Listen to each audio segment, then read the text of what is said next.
Today in the media conference with Lal Goel, which is brought to you by V4 News, Global TV, V4 Stream, Malladu TV India, News Gaon se, Samvad Sarokar News, Bharat Post News, Organ Donation India Foundation and Gyan. Our endeavor is to enlighten you with the current topic, and today's topic is not only current, but it is very, very relevant. And the topic is Indian higher education at par with other countries? The education system in India has struggled for a long time, with the country set to become one of the youngest nations in the world by 2030. Around 140 million people will be in the college age group. Can the country live up to its aims of delivering a world-class higher education system? Higher education in India remained highly inward-oriented despite several post-independence reforms in education sector. In terms of number of educational institutions, India has the world's largest higher education system with about 1,000 universities and 40,000 colleges, whereas it ranks third in terms of size and diversity. But its presence in the international education system has been abysmally below its true potential that remains unexplored. Indian Institute of Science, IISc Bangalore, Indian Institute of Technology, IIT Bombay, and IIT Delhi remained the three universities from India to rank in the top 200 positions in the latest QS World University Rankings 2022. As per the rankings, IIT Bombay for securing 177th position, IIT Delhi for securing 185th rank, and IISc Bangalore for securing 186th position in overall university rankings globally. Interestingly, India is also home to world's second largest English-speaking people after the USA, surprisingly more than the United Kingdom. Despite being the world's second most populated country with 1.39 billion people, accounting for 17% of the world population, India's share in the foreign students arriving for higher education remains miserably low at 0.85%. This explicitly reveals the fundamental faults in the country's higher education policy post-independence. Moreover, there, just hold on, please.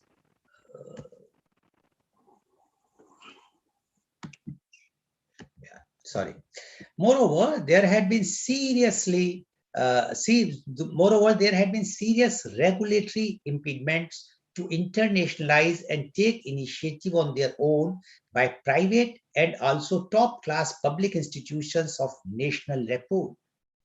Over the period, government and its key higher education regulatory body, UGC, became stumbling blocks rather than facilitators in internationalization's efforts.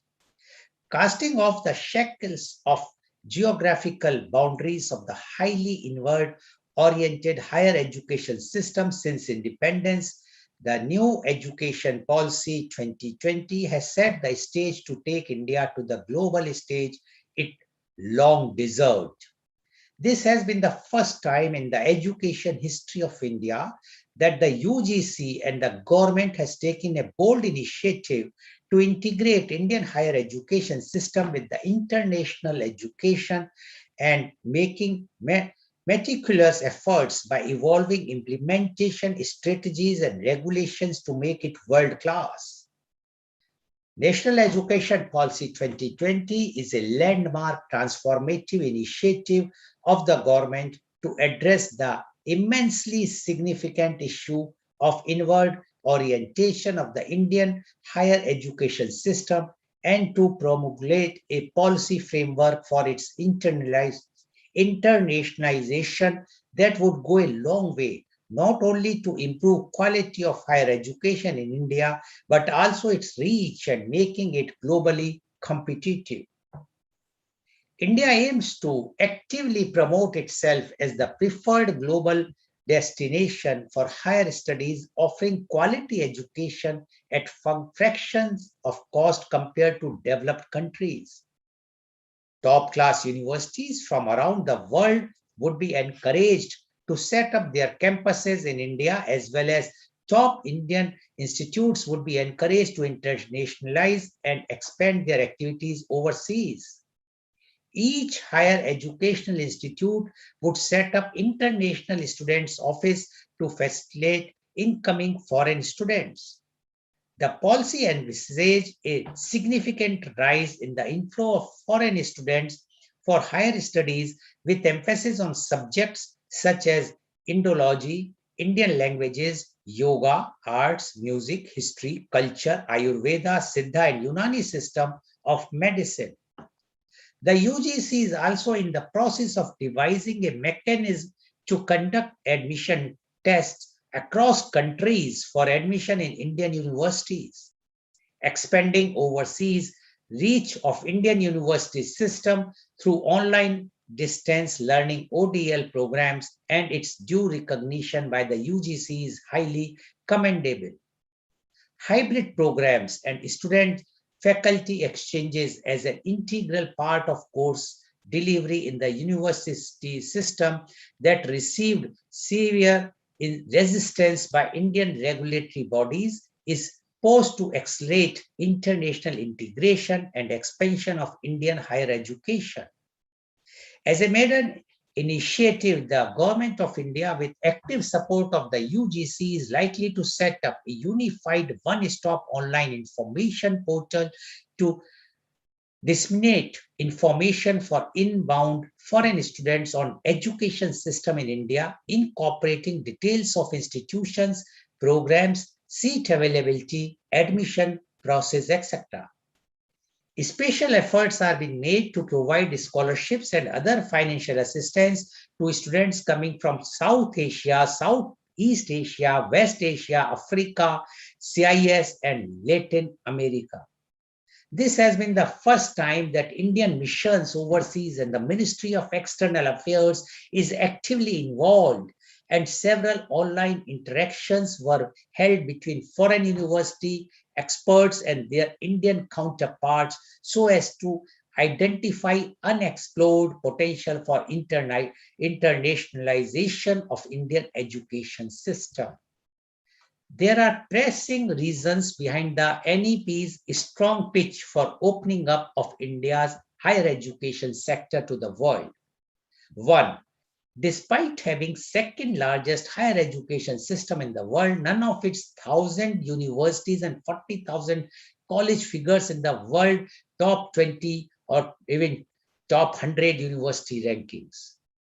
Further, the country ranks as low as 72 among 132 countries in the latest Global Talent Competitive Index, which gauges countries' current ability to grow and attract talents.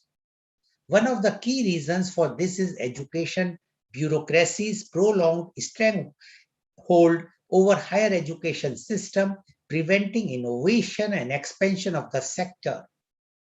Two, with gross ratio enrollment over 26% and expected to grow further 50% by 2035 as per NEP projection, India's mammoth higher education sector is ready for massification. Given the size and growth prospects, India has the potentials to emerge as a top destination from global universities. Three, top foreign universities would bring in capital, latest education technology, innovative pedagogy, and facilitate institution mobility, which that is missing in India. Their mere presence, let alone collaboration and partnerships, can spur competition and innovation among Indian universities. Fourth, with shortage of high quality educational institutions, there is a steady flight of quality students to foreign countries for higher degree. In 2019 alone, some 750,000 students went for abroad to pursue higher studies. On an average, students spending $15 billion per year. The total students which have gone there for studies spend about $15 billion per year to earn these degrees. Therefore, by having top foreign institutions, students can obtain these degrees in the country at a much lower cost. The idea of opening up of India's higher education sector took its roots during the initial phase of country's economic reforms. The Congress party-led coalition government, which ushered a series of economic reforms and liberalization in 1991, brought up the Foreign Education Bill in 1995. However, due to stiff resistance from the opposition Bharatiya Janata Party BJP and strong reservations from its own allies, the bill was shelved. The Congress-led United Progressive Alliance UPA tried to give a push again in 2006 with a fresh draft which could not make it beyond the Union Cabinet. The one more attempt made by the UPA too in 2010 in the shape of Foreign Educational Institutions Bill, which too failed to see the light of the day due to vociferous opposition from the BJP. One of the key reasons for the BJP to vehemently oppose the bill was for the fact that the entry of foreign universities would raise the cost of education, rendering it out of reach for a large part of the population. In fact, similar concerns were raised by the Parliamentary Standing Committee in 2012, which warned that the higher education ecosystem of India would be significantly disrupted by the inclusion of foreign universities as autonomous institutions. The committee further observed that foreign universities might not respond to the real needs of the nation, as education for the masses will not receive the priority and the fee structure won't be inclusive if the incentive for the foreign universities is profit-making. Moreover, it could lead to an exodus of academicians from public universities to these foreign campuses. It further deepened the crisis of the falling quality of education and funding in public universities. Ironically, the BJP, which was part of the standing committee and opposed the entry of foreign universities, is today facilitating same narrative. Now, to discuss this very, very important, relevant topic, is Indian higher education at par with other countries? I have two very eminent educationists, those who are authority in this field, and very, very highly experienced panelist with me. And I would like to invite my first panelist guest, and he is Professor Dr. M. Abdul Salam. Professor Dr. M. Abdul Salam is PhD and postdoctorate from UK. Dr. Salam is the former Vice Chancellor of the prestigious University of Calicut, which is one of the largest and reputed university in India. As a renowned educationist, agricultural scientist, and education administrator, Dr. Salam, in a career spanning more than 4 decades, from 1975 to 2020 across continents, has established a great reputation as a tireless academic and scientist, besides being recognized as one of the most authoritative voices in the area of higher education. He is an academician and scientist with great zeal and enthusiasm. He has published 153 research papers, 15 review articles, and 13 books in biological sciences. Welcome, Professor Dr. M. Abdul Salam on our show. Professor Dr. M. Abdul Salam, you being not only the former Vice Chancellor of a prestigious university, but also a renowned educationist, you have seen the education system very closely.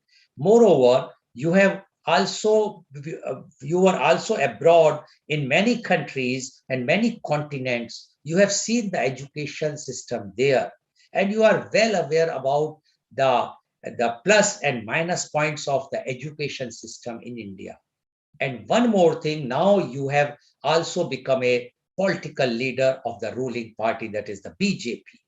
So all these factors combined together, definitely now your views will be very, very important, because it is not only from an academician, but from the BJP's leader also as a ruling party, because the last July, when this national education policy was announced, the emphasis is about the internationalization of the education. So we would like to know from you, is Indian higher education at par with other countries? Professor Dr. M. Abdul Salam, please. Please unmute, please unmute, please unmute. Please unmute, Professor Salam. Yeah. Yes, please, go ahead. Respected Lal Goel ji, Dr. Mohanlal Agarwal ji, listeners, and other friends. The topic of the day is Indian higher education at par with other countries.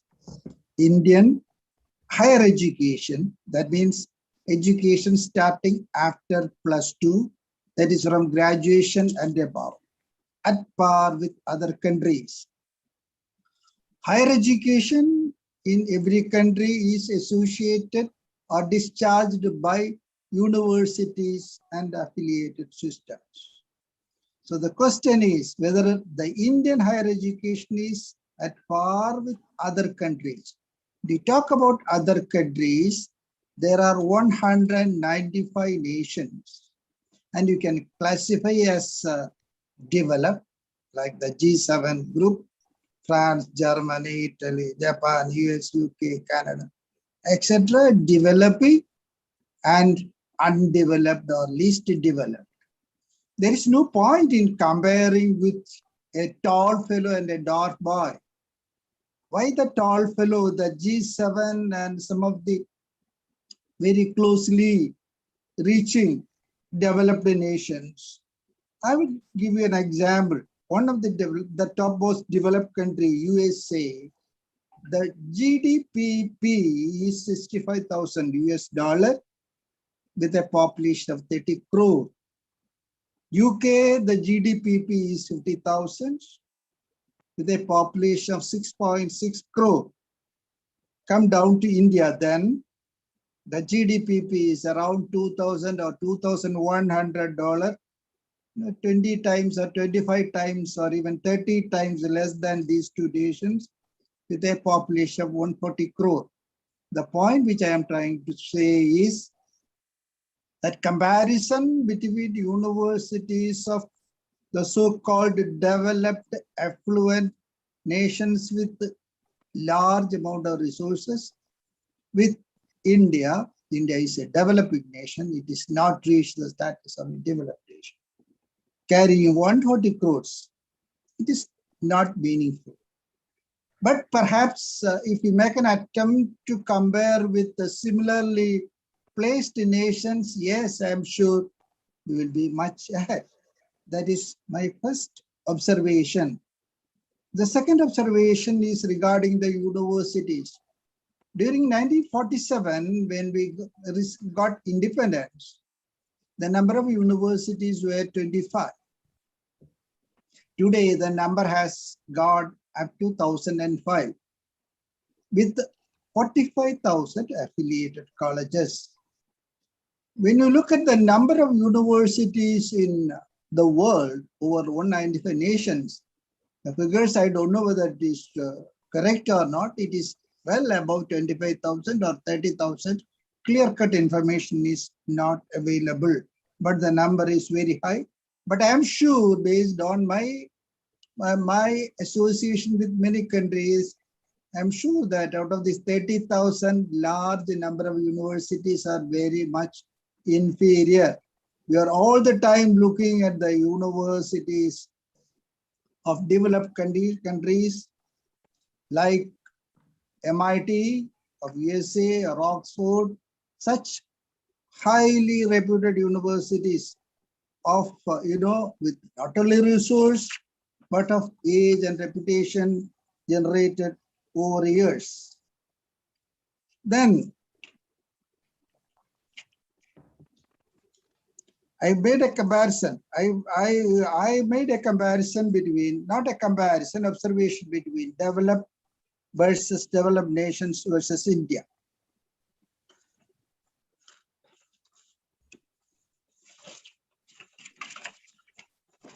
Now the question is, how the universities are rated by the rating agencies like QS World Ranking or Times Higher Education Ranking.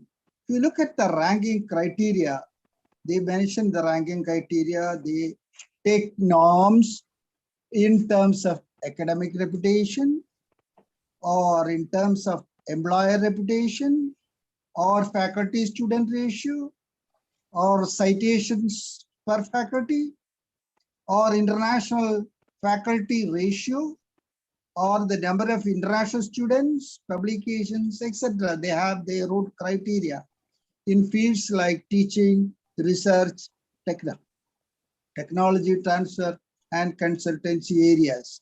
These are the things.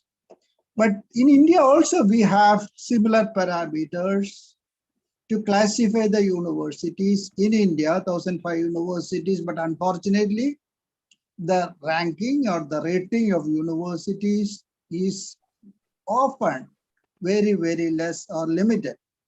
In the recent times, of late, Government of India is taking active steps to rank the universities and make the information available to the students to know which are all the best universities. As an educationist, my point is specific and different. Why? What is the objective of education? We have a population of 140 crores. Yes. We don't want all these people to be doctors or engineers or other professionals, all excellent. No. We need professionals, we need scientists, we need workers, we need people of different grades and skills and quality for meeting our job requirements at different fields. In certain professional areas, once you complete MBBS, you will go directly to doctor. When you complete engineering, you go directly as engineer. And similarly, professional specification is there. But in the other subjects, commerce, linguistics, arts, and certain other science branches, there is no such specific targeting.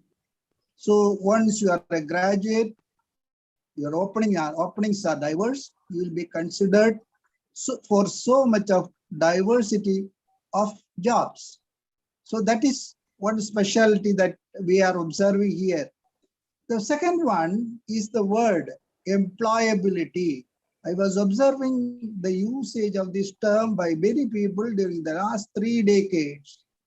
And out of the surveys of the engineers, there are records ranging from 80 to 90% non-employability or unsuitability of graduates. Now the challenge before us today is how to make these students employable. Last time I made a survey on the number of students in India out of 140.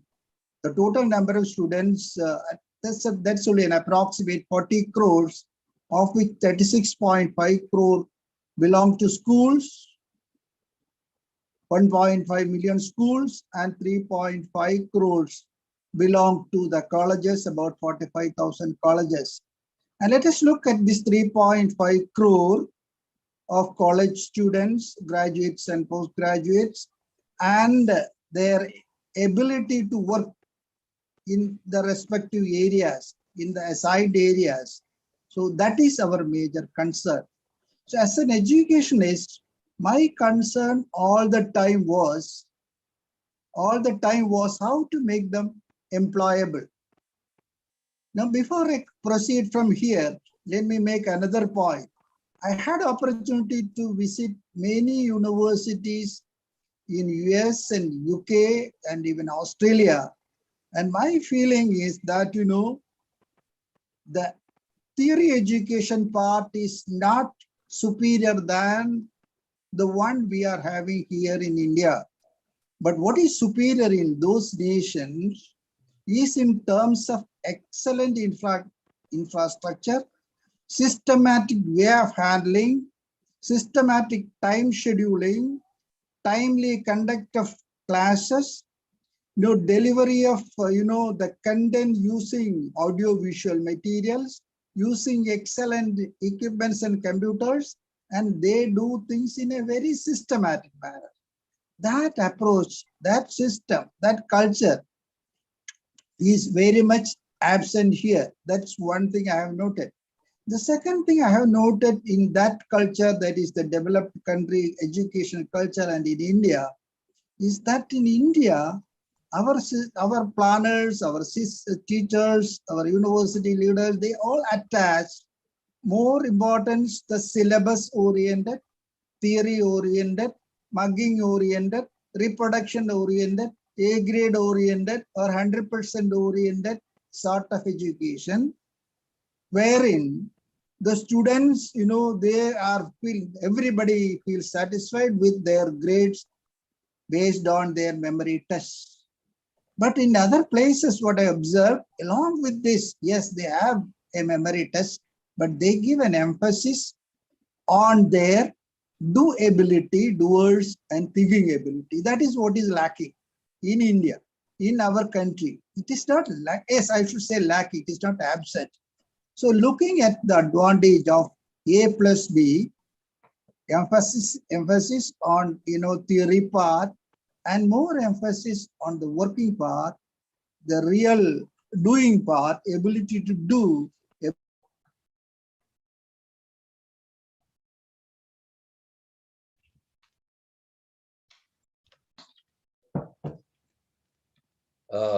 I think we lost the connection. Ability to skills. Yeah. We have that. Sorry, please go ahead. Please go ahead. Can you hear me? Yeah, please go ahead. Yeah, looking at the advantages and disadvantages across and along the continents, looking at our needs, looking at our resources, looking at our abilities, the government of India has come out with a wonderful document, what they call NEP 2020, National Education Policy 2020.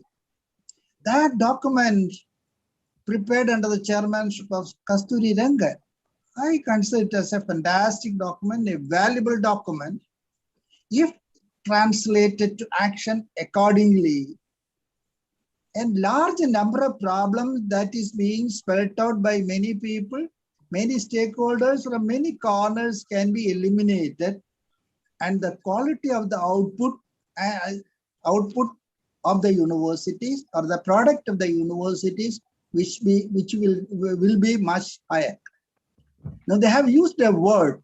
The focus is to develop, or focus is to ensure integrated development of a student, focusing his physical development, mental development, emotional development, intellectual development, thinking development, doability, that is a skill, everything that is required for a total personality. That is the focus of the NEP 2020. That's one thing I have seen. The second one, there is greater emphasis on employability. Along with that, the NEP also envisaged for ensuring value systems and Indian culture, Indian heritage, Indian values. That is also envisaged in the document prepared under the title NEP 2020. So the point which I am trying to say over here is that, one, there are a number of problems that can be conceived by many people, many stakeholders, yes, but ultimately once we define our objective of the education, focusing of an integrated development of a person, I'm sure we will be able to generate employable graduates needed for different professions, starting from workers top to the scientists. So instead of finding fault or instead of talking politics about this important area, I wish the document NEP 22 should be made operational as quickly as possible. Thank you. Thank you very much, Professor Dr. M. Abdul Salam, for giving your very, very candid and very explanatory views and why. And he mentioned very clearly we have to see the overall things before we should reach about the conclusion whether the Indian higher education system is at par or not. And what he says is that we should understand that the GDP is of our countries far less than the developed countries like USA or UK. He also mentioned to us that the ranking criteria which is given have so many things there which also have the emphasis about the faculty students ratio, their research citations, etc., etc. And one very important point which Professor Dr. Salam mentioned is that we are a country of 140 crores. We are not only have to produce those professionals, those like doctors or engineers only, but we also have required to produce those skilled workers who are going to be the daily need workers for the country's development, because our country is a developing country. So he says that is the biggest difference between a developed country and the developing country. He also mentioned that in India, the unemployability is there. And he says that as per one of the survey, 80 to 90% of the engineers are unemployable, which shows in one way the education to them is not up to the standard. That's why they are unemployable. I can add that there was a survey in one of my panelists earlier in one of the media conference mentioned that even if 20% become employable after they are passing their masters or done doing some professional job course, but they will after 1 year only 6% remain as the employable. So question is why the difference is coming that much. But he also mentioned that in India the theoretical part is at par with any university, rather better than any other foreign universities. But their infrastructure, time management, using latest technologies, their systematics, their systems are such a systematic way that that is one of the reason that their universities, they have been ranking above that Indian ranking. He also mentioned that our education is a syllabus based oriented education. And that's why it was decided that we should come out with something new. And as Kasturi Rangan, and if I am not mistaken, was given charge somewhere in 1986, which not 1986 was earlier. I think one I will let you know afterwards when he was asked to submit his report for the educational reforms, and that's why he has submitted this policy, which was launched last year on 29th or 30th of July by Honorable Prime Minister Mr. Modi. And this year on 30th of July, it was gazetted officially by our Honorable Prime Minister. And so he says that in this NEP, the main emphasis is not only the education, but it's an all-round development, whether it's skill development.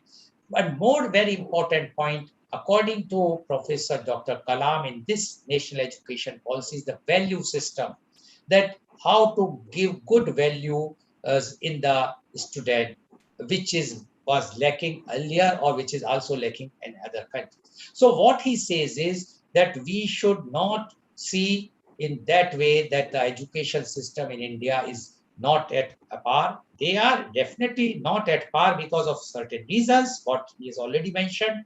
But he says because of the new education policy, if it will be implemented properly without any political problems, then definitely it will be a game changer for the higher education system in India. Thank you very much, Professor Dr. M. Abdul Salam, for giving your views. Now, I would like to invite my next panelist guest, and he is Professor Dr. Mohanlal Agrawal. Professor Dr. Mohanlal Agrawal is the former professor of marketing, innovation, and management, IIM, Lucknow, XLRI, Jamshedpur, and California State University, USA. He is president of Indo-Gulf Management Association. Welcome, Professor Dr. Mohanlal Agrawal. Professor Dr. Mohanlal Agrawal, you have heard what Professor Dr. M. Abdul Salam has mentioned. And his emphasis is very, very clear that we cannot compare to a developing country like India and a developed countries like USA and UK. Although he says that Asian countries we can compare, but I still have some reservation. I feel the Singapore universities are in a very, very top brackets in the ranking, which is not in far ahead of Indian three universities. So, although the people give the argument that it is a city country, Singapore, but whatsoever, we are talking about the education system only. Now, I would like to know from you, Professor Dr. Mohanlal Agrawal, your views on is Indian higher education at par with other countries? Professor Dr. Mohanlal Agrawal, please.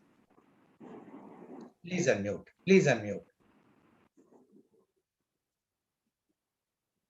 Please unmute. Many thanks, Mr. Goel, for this opportunity to reflect on a topic which should concern each and every Indian.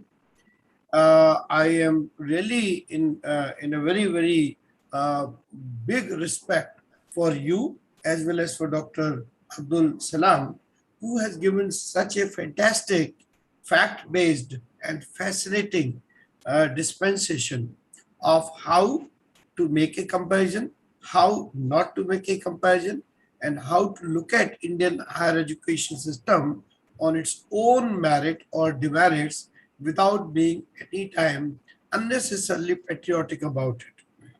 Because we are not talking about just something which is dear to us internally, but we should also be talking about it because it is dear to us internationally.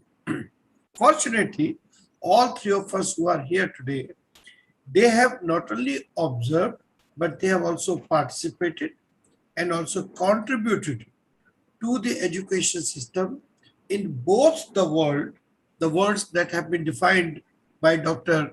Abdul Salam as developed and developing. Probably we can also mention one more category which you were alluding in your reference to Singapore as a city country, which we can say as transforming countries. The countries which are going to be somewhere where they are now, but at a very rapid space, a very rapid pace.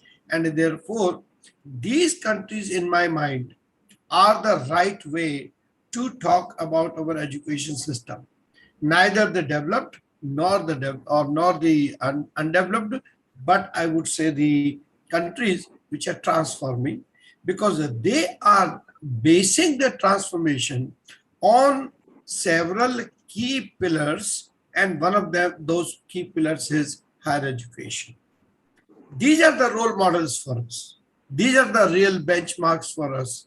These are the real organizations or countries with whom we should compare ourselves and draw lessons whether we are good or not.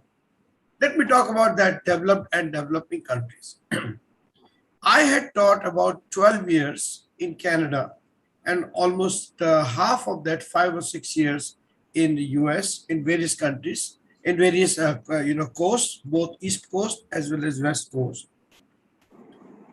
And I can say with my experience that education system in India at that particular level, in that particular discipline, was a far better in India than what I found in the US or than what I found in the in Canada.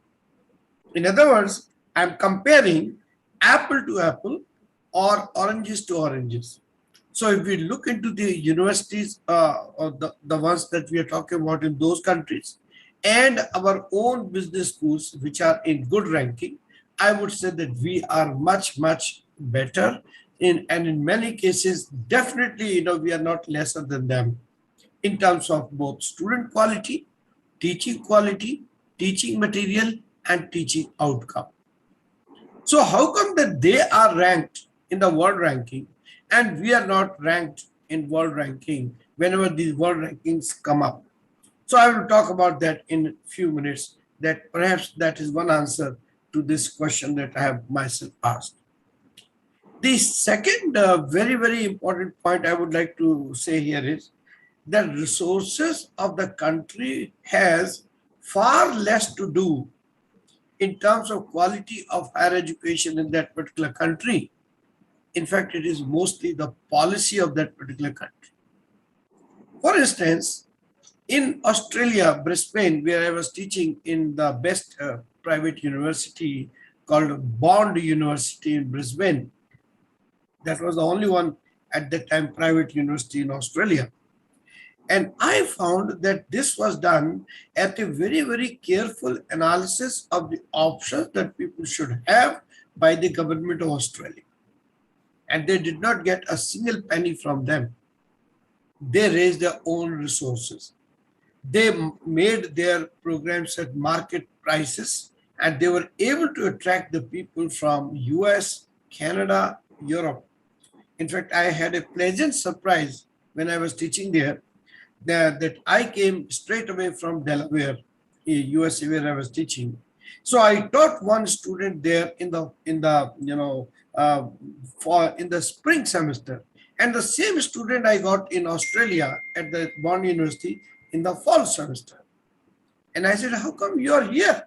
He said, "Sir, I'm here because of this university and also because of the location of this university, and that is Brisbane, Gold Coast area."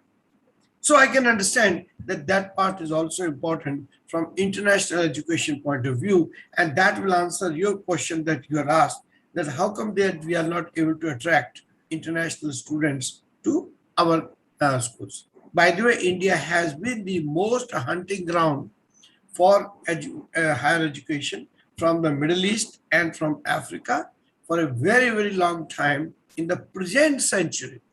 I'm not talking about Takshila days or other big days of Indian universities attracting people far east, far west, and so many other places they came. So why we have lost it, or why we are losing it, and why we are not in the reckoning of the world? I believe that there are three reasons which are important. Number one is the policy, which Dr. Salam very correctly mentioned. Our policy is not conducive for internationalization. Our policy is not at all in the autonomy area. It is more in terms of regulation area. It doesn't talk about self-regulation. It talks about bureaucratic regulation. It doesn't allow the environment to be set by that university. It wants to impose a particular environment and then wants the institution to participate into that environment and survive. Whether it is related to ethical education or cultural education or value education or moral education, all those particular things I have never found in any of the universities where I taught, whether it is UK, USA, Canada. Nobody asked me to teach Canadian values. Nobody, there was no course even that was the American values. Everything was global education.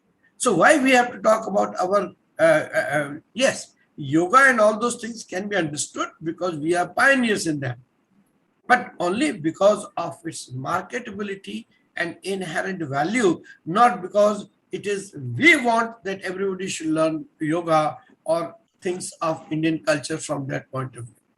I think we want to be international, drop this thing that you have to learn something about Indian values. It can be at the most an optional elective, but it cannot be a mandatory course. So those who have interest, they can go for it. Or those who are not, then in that case, let them see the diversity, the richness of this country in its originality rather than in a forced structure, the way that we want. I don't know why, maybe some political reasons or others. And as we agreed that we will keep out political discussion, so we will keep that particular point also. But I strongly believe that such papers like Indian moral education and all that is a great idea only in schooling and growing thing, but at higher education, it should be made only and only as an elective, where people can read, learn at their own choice rather than forced by others from any other Indian philosophy or all that. So that's one thing. So I would say policy. There are many other aspects of policy, but I will not go one by one because I want everyone to discuss also. The second important thing is the process. And I totally agree with Dr. Salam when he said that Indian delivery method has become, higher education has become rote-based, memory-based. And I'll give you one example. And since Dr. Salam is from Kerala, so I do hope he will, somewhere endorse what I'm going to say. I'm teaching in UAE at a university which is having predominantly students coming from Kerala. It is a British university, London-based university, and I'm teaching them. What was the idea? That these students will come, they will learn the ways and other things of London-based university or international education, which was mostly on class participation, interaction among themselves, interaction between, but 90% of the students did not even open their microphone, forget about the video. In spite of number of times I have been telling them, please speak, please react. The questions were coming blank back to me. And it was almost like becoming annoying that what am I doing? Am I missing here something? Why I'm teaching like that? When they don't want to. And every time you say, sir, connection issue. Sir, digital issue. Every day for 90-minute session, same thing, same example. Then why are you studying in a Western university model? Which is, as Dr. Salam rightly said, is mostly about employability, is about reflection, is about projects, is about doing some assignments relevant for this thing. We were not doing any multiple choice questions or surprise quiz or pop quiz or 5 questions based midterm, nothing of that. It was mostly case based. They never opened any of that. And when I was among the people who insisted, probably it was not appreciated. They thought that it is being, now sometimes they may say that, oh, it is your method, your attraction that should catch the student. Believe me, I have not received all my teaching awards throughout the world of best teachers for nothing. There must be something in me, that is how I got them. Then why I am failing here? It is because the way they have been taught and the way they have been, they just listen, do, and then don't say anything. This is not the process of universities outside India. They will turn a student away if the student is not engaged, whether it is the backbencher or front or in the middle. Nobody can hide in the numbers. Just to give you one more example of this thing as a thing.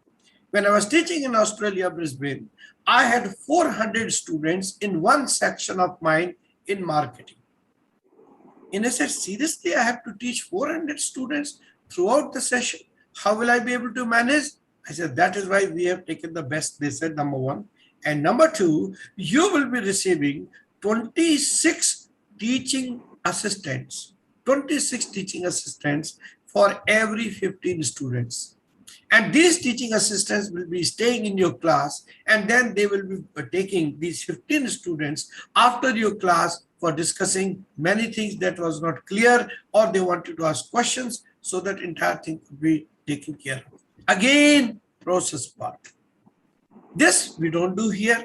I don't know why. Maybe. The third aspect of that is people. So policy, process, people. In the case of people, each and every faculty in each and every university where I went had to go through what was known as Teaching and Learning Effectiveness Center.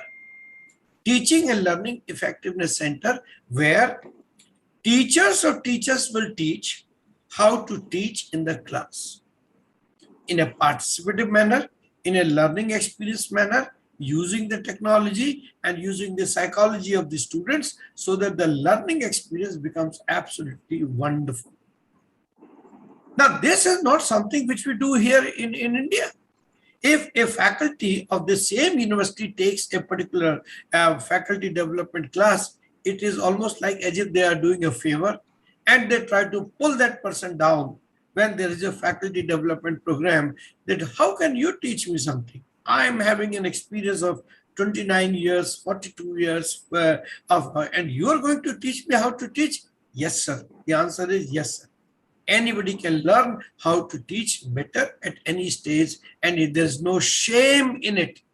Train the trainers is a very, very valid concept everywhere.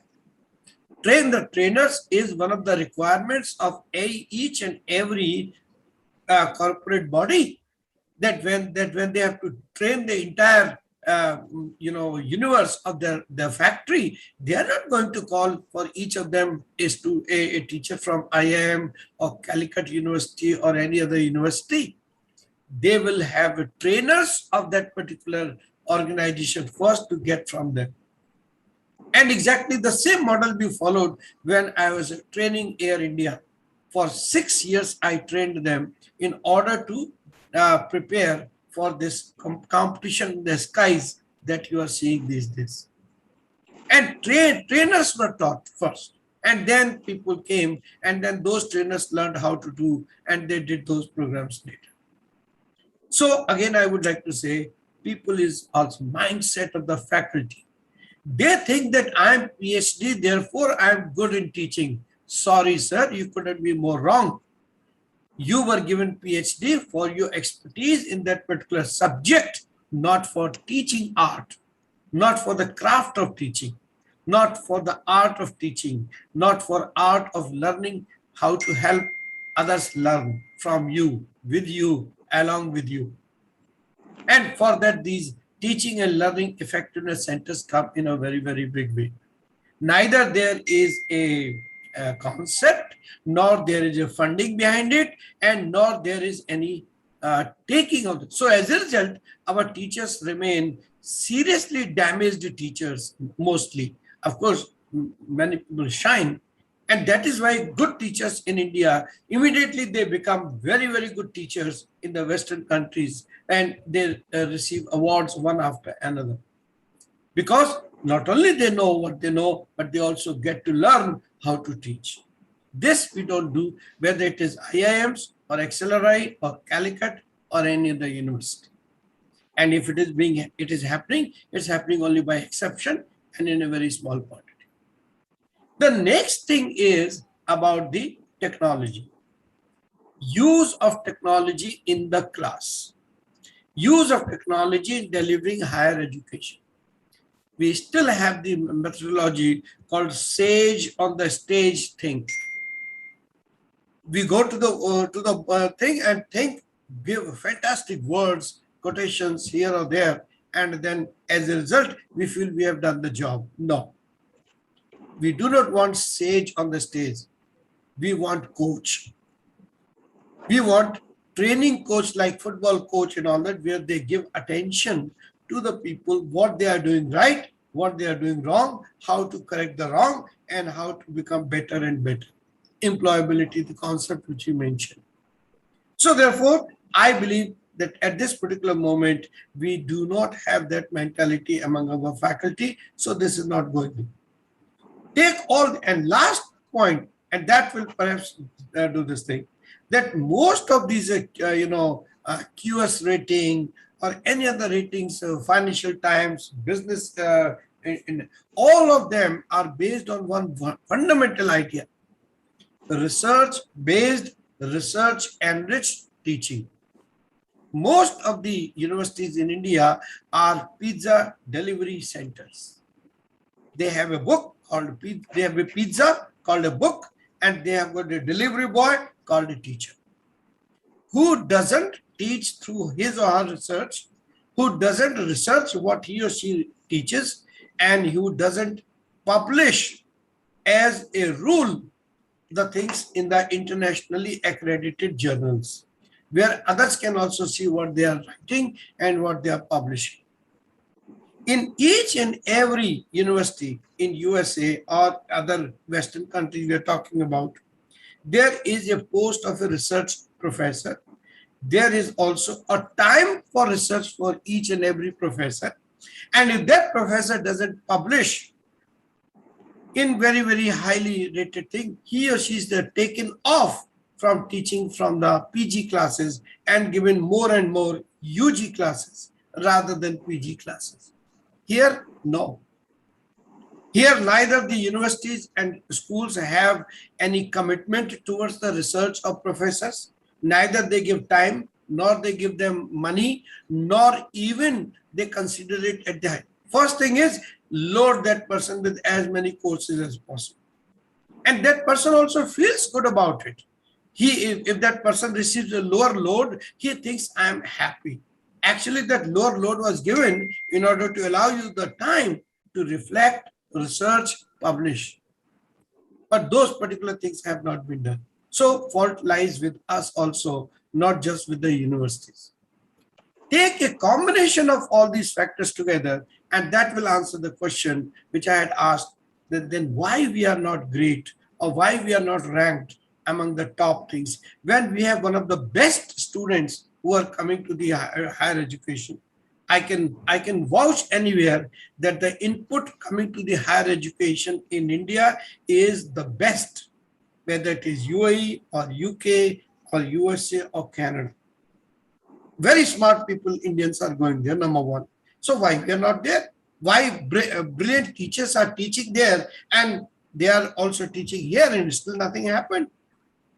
So there has to be a combo of those factors. So Mr. Goel and Dr. Salim, please, thank you very much for giving me the chance.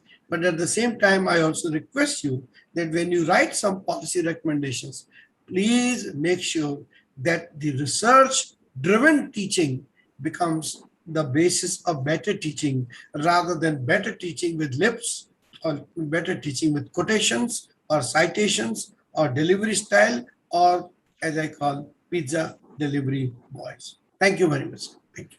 Thank you very much, Professor Dr. Mohanlal Agrawal, for giving such a forthright, candid, and the thoughts of you, which are been, I'm sure it's a very, very eye-opener, not for the panelists, but for everyone who are listening today or who is watching today. And I'm sure the message of today's program should go to the government of the day when they are having such a good intention for implementing this national education policy. Whatsoever good inputs are coming, they should see to it that this all are from those who are having that authority, those who have so much experience, and those who have seen very closely the universities setups in other countries and why the quality of the education is superior. But I would like to highlight few things which Dr. Mohanlal Agrawal has mentioned. According to Professor Agrawal, policy, process, people. He says the resource has nothing to do to say that we are a poor country or we are a developing country. It has nothing to do with the education. It is the policy. The policy is very important, and in India the policy is not very conducive, and that is one of the reasons. Even he says that even in the new education policy, when we are talking about the moral values, he says he has taught in other universities across the world. Nobody wants to give any values, or whether it's American values or the British values or Canadian values. So why to impose something? You can make it an optional subject, or anybody wants to go for object, but it should be the global values should be given to the students according to him. Secondly, he says the problem is the rod or memory based education in India, because here the students are just mugging the things and giving the exams. While this is not the case there, they used to discuss, they used to interact with each other, interact among themselves, interact with the professors, the teachers, the trainers, and then only they get their concepts clear. So that is one of the reasons. And he has given his own example how in the UAE, when he's teaching the students in a London-based campus college there, the students from India were not ready to interact with so many excuses, whether the net is not working, whatnot. While this is the difference, because they were trained from the very beginning about the memory-based education. So he says that we have to change that. Then he says, train the trainer. Although the national education policy emphasized this time very clearly to train the teachers, to give them the refreshers course, etc. But what he says, the practical experience says that no teacher who is having experience of 30, 20, 25 years or with the qualifications of several PhDs or whatnot would like to be trained from somebody who's a young or somebody who's not that much qualified as they. But they, according to Professor Dr. Mohanlal Agrawal, this is a very, very important point, that a teacher who got the PhD is in that particular subject, but how to teach is not in that PhD. So according to Professor Agrawal, one should be giving that type of training very frequently. And he said the training should be like a coach. He says he has used some word which is I'm sure that although it is might be harsh for the teaching community, but this is the reality today. He says it's a pizza delivery boy, and pizza is equivalent to the books, and the delivery boy is equivalent to the teachers, where you are just delivering without thinking what is coming, what is not coming, whatsoever is the curriculum, you are just delivering. No research, nothing. Until unless you will not do the research, and until unless you will not give that impact of the research to the student, it is not going to improve the quality of the education in India.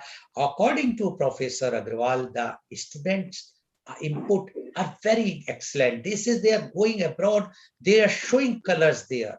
So why not in India? It means there is some problem, basic problem is the teaching problem. And he says for that, unless we will not train the trainers, we will not be able to justify, even with this type of policy. He says we don't want lip service, we want actual implementation for the benefit of the country at large as well as the students. Thank you very much, Professor Dr. Mohanlal Agrawal, for giving your very, very open, trust, I will say full of your own experience views about this thing. Now, my question goes to Professor Dr. M. Abdul Salam. As already I told in the very beginning, that Professor Salam, you being a BJP leader also now, why the BJP opposed the reforms which were bought in 95, then again in 2004 or 6, and then 2010. They were opposing. And now the same BJP is pushing this national education policy. What happens in a few years that there is a complete mindset?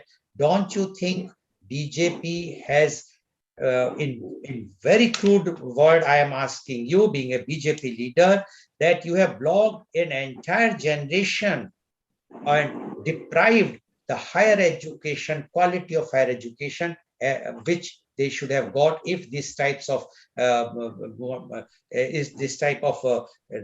modifications, these types of changes would have come 30 years or 25 years back. What do you say about this, Professor Dr. M. Abdul Salam?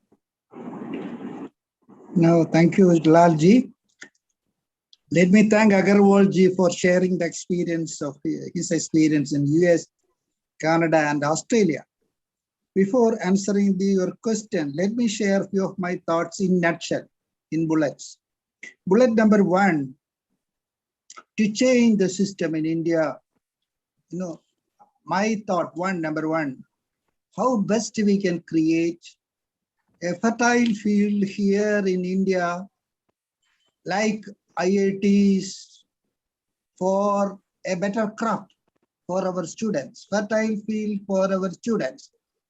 Fields like IITs, it is possible. Then the question resource, I will come to that.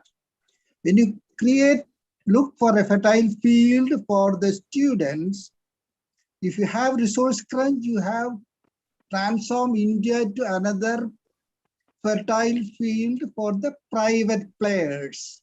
Let them invest, let them create facilities, let them keep our students here in India itself instead of migration to other places. Remember that in international environment, the best students are Indian students and the best teachers are Indian teachers.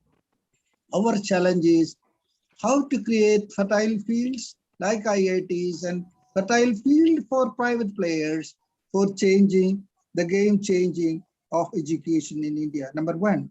Number two, see, I also mentioned, we are not looking for creating one class of workers for 140 crores. We have to identify how many doctors are required, how many engineers are required, how many workers are required, how many teachers are required yearly. And looking at that requirement, we have to tailor our development policy, number one. Number two, I was mentioning about the unemployability. For that, there is an urgent need to shift from the current system to I call it as a WILL system, WILL. What is a work integrated learning and living system? Starting from the age of 15 with the soft skills up, we should have a WILL system at all levels so that we'll be using the industry centers, working places, schools, colleges, everywhere work is there. Our students will be working and learning. In this internet era, they can learn by online theory plus a bit of direct plus real work time experience plus internship experience. Finally, they will be coming out as much better employable graduates than others, than the present graduates. The third point I want to tell you is about the present grading. I'm not questioning the grading system. I'm suggesting, yes, you go ahead with the memory grading system. I'm not objecting to that. Along with that, a B part, let us have a skill grading system, skilling system, skill mapping system, skill nurturing system, and transform at least, I want to say at least 500 universities more, 1,000 plus 500, 1,500 universities for 140 crores. Primarily for skilling and skilling and skilling alone. Looking at the need of the nation, not only that, the need of the world. We have 140 crores. We'll be supplying manpower. So creating thinkers plus doers plus innovators, following will, online plus real time, plus internship program. And then one more thing, I am very much keen to replace the current system of examination. We must switch from the indoor examination to outdoor examination, a real time examination, real life examination, real life valuation, valuation by grading, by multiple evaluators and taking an average, finally focusing on his ability. Yes, a good teacher or a good worker, or a good electrician, good scientist, that element should also form a part. Then only this education will attain a purpose. Then it is important the government should make this internet available everywhere. The Prime Minister has already launched a program to make available internet in all the villages of India. 6 lakh villages will be covered in 1 year time. Then I am coming back to your question. Your question is why the policy implementation is delayed. Am I correct? There was some Yeah. No. why The the question, policy implementation is delayed. Yes, no, you know. not delayed. It was opposed by the BJP. See, I tell you, if you look at the educational scenario of the country, at least for the past 4 decades that I remember, no government has attached a serious concern or paid serious concern, accepting lip service to change the education. They talk too much and do the least. That was happened, number one. Number two, every government was competing for declaring policies and doing nothing. And the present document, if you are referring to the same document, I believe an exercise of 7 years by a team of 12 people, I believe that is an integration of wonderful thoughts. There again, the opposition I was watching, all the oppositions are politically based oppositions or other interest-centric oppositions. You look at the people of the country, there is nothing to oppose. I think NEP 2020 Government of India is going to be adopted by many other countries because it is unique, it is novel, it is student-oriented, integrated student development-oriented program. It cannot be opposed. The opposition is political or other interest-centric. The last point I want to make it very emphatic over here is to my own government, my own people, my own leaders. If you ask me to list 5 major programs of the government of India, I'll say NEP is one of the best. One of the best. I'm not putting it as number 1. It is the best. But there should not be any more delay in implementing the programs and policies. Let the students and the people enjoy the fruits envisaged under NEP 2020. But the challenge is how best we can implement it in the way it is envisaged in the document. That is a challenge. I'm sure that is going to make a break in the country with respect to creation of a knowledge revolution and ultimately creating a good number of, or the good population, healthy population, intellectually healthy, physically healthy, mentally healthy, emotionally healthy, and useful to themselves and to the nation. Thank you. Thank you very much, Professor Dr. M. Abdul Salam, for giving your very, very candid, or you can say the reply which I have asked, and giving more bullet points also. Now my question goes to Professor Dr. Mohanlal Agarwal. Although this is not my question, this is the question from Mr. Duli Chand Karel. He is the National President of Bharatiya Swarnkar Sangh. So he has asked a question. According to him, the educational curriculum must be based on quality and interest, and everyone should have some technical knowledge of every field so that he or she can develop the subject smoothly, more efficiently. This will result in quality, appreciated industrialization, whether it is small cottage or bigger one. Do you agree with this, Professor Dr. Mohanlal Agarwal? I think he is hitting the nail with a very, very precise question and equally precise thought process. So please convey my compliments to him. But here we are not talking about education. Here we are talking about higher education. So at the level of education, what Mr. Swarnkar is saying is totally correct. Absolutely right. But at the higher education level, it should go more by expertise and expertise required for the development of the globe as well as for the country. That is how this particular, otherwise up to 12th plus 2, I will agree with what he says. We should learn science, we should learn history, we should learn arts, we should learn commerce, everything we should learn. And this is what our new education policy is telling us also. And that's why I think I'm totally with Dr. Salim when he defends and also exhorts people to implement the new education policy. He's totally right in what he's saying. But at higher education, I believe it should be more expertise, contribution to the needs sectors of that particular country. So, like for instance, let me give the example of Israel, although many people don't give. Israel is among the hottest countries in the world in terms of higher education, whether it is technical education or management education or nuclear or defense or anything, whether it is, even the, this financial world, fintech, they are doing so well in that. That's because their higher education is extremely good. Last thing I would like to say, and I will quote here Mr. Nelson Mandela. When Mr. Nelson Mandela became president of the very hard-won independence of South Africa, he was also asked or urged by people to make reservations for higher education for certain communities, for certain areas and all that. He said, I will not do that because this is the fastest way to destroy a country by making reservations in those areas which are crucial for the country.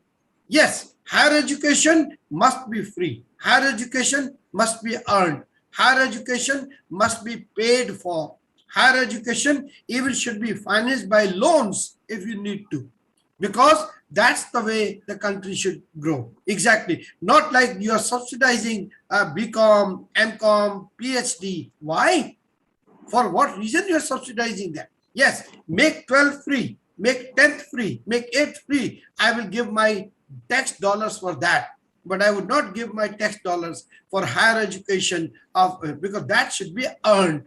That should not be given from. And if you're giving them, then the same way I will make sure that these people should also be asked to contribute through wealth creation, employability, startups, many of those things, so that the country can gain from that. I'm not saying that you should not leave the country. You should leave the country in case you are, but then please contribute back to the society, because higher education is not your right. Higher education is a privilege. And that particular privilege should be earned with your interest, with your financing and everything. But don't make it, I would say, reservation oriented. Make it totally open, accessible to all. That is what I would say. Okay, thank you, Dr. Agrawal. Now, what you said, I am going to put the same question now to Professor Dr. Salam. Professor Salam, recently the government has announced the reservation, and the reservations are in the higher education. Lots of reservation. I did one program on that, and the doctor says that just imagine that a person who is not a rank holder or is getting 30-40% marks in the total his career, if he becomes a doctor, and there also he will get a post-graduation again on the reservation while he is not able to perform properly and become a surgeon. Then one of the doctor asked me, would you like to go to a surgeon who is under the reservation quota? And he, herself, rather she was there, she said, I will not like to go if I will come to know that this doctor is under the reservation quota. Now, similarly for the engineers.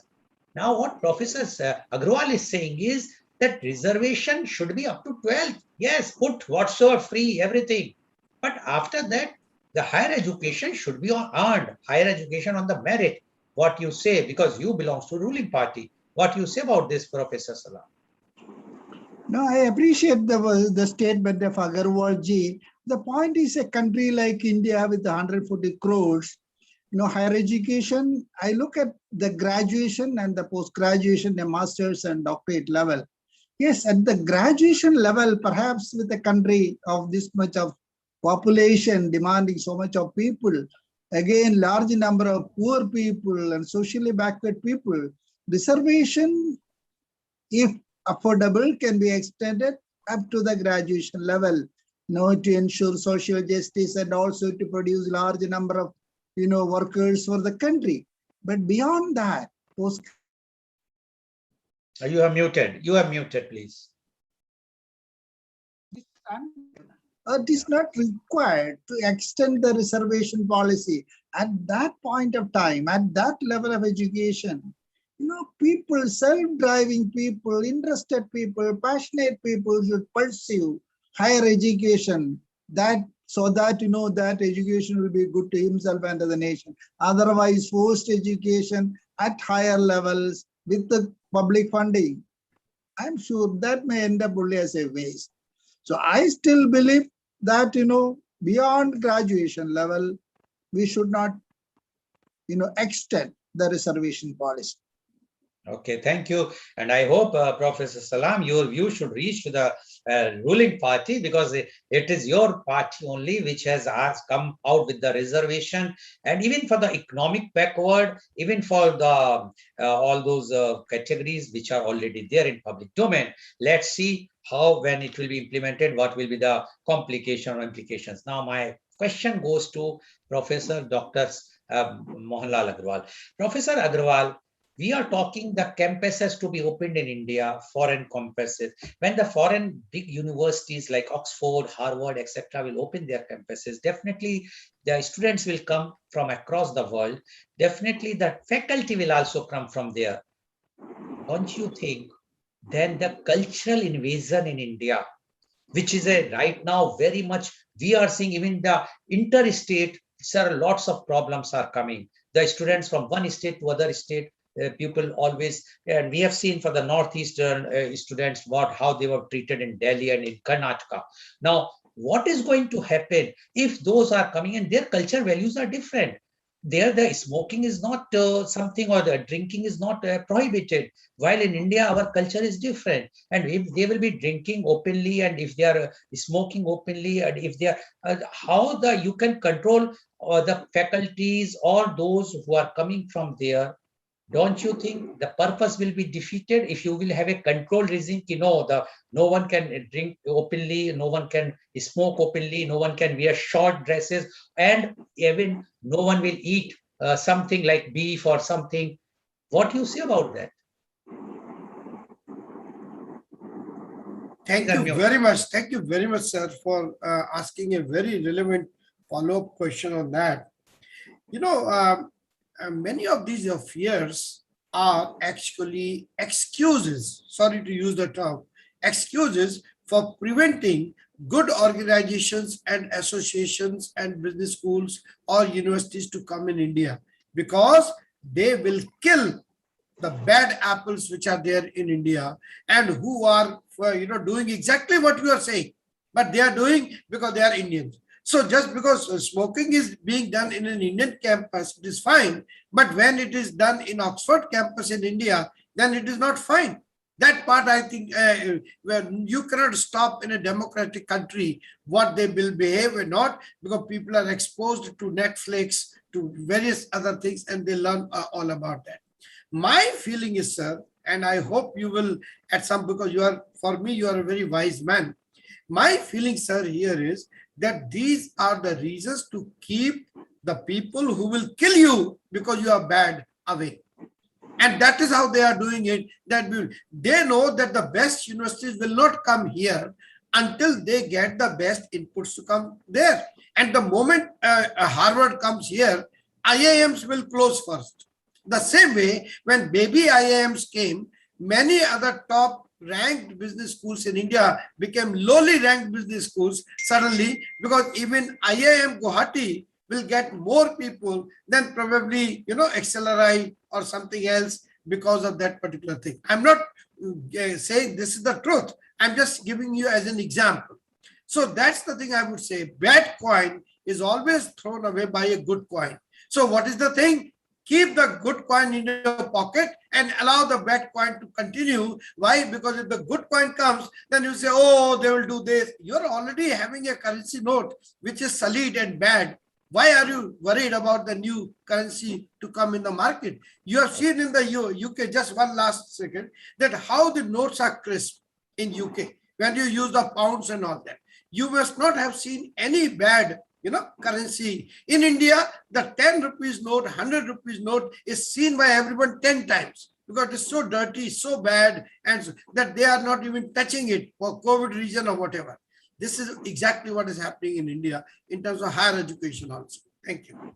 Thank you very much. So today's viewers, you have seen the two, I must say they are the doyen on the education. They have given their views, very, very candid views, and they've given all the views how the countries, our higher education, and both have agreed in one point that is still lots of things to be done.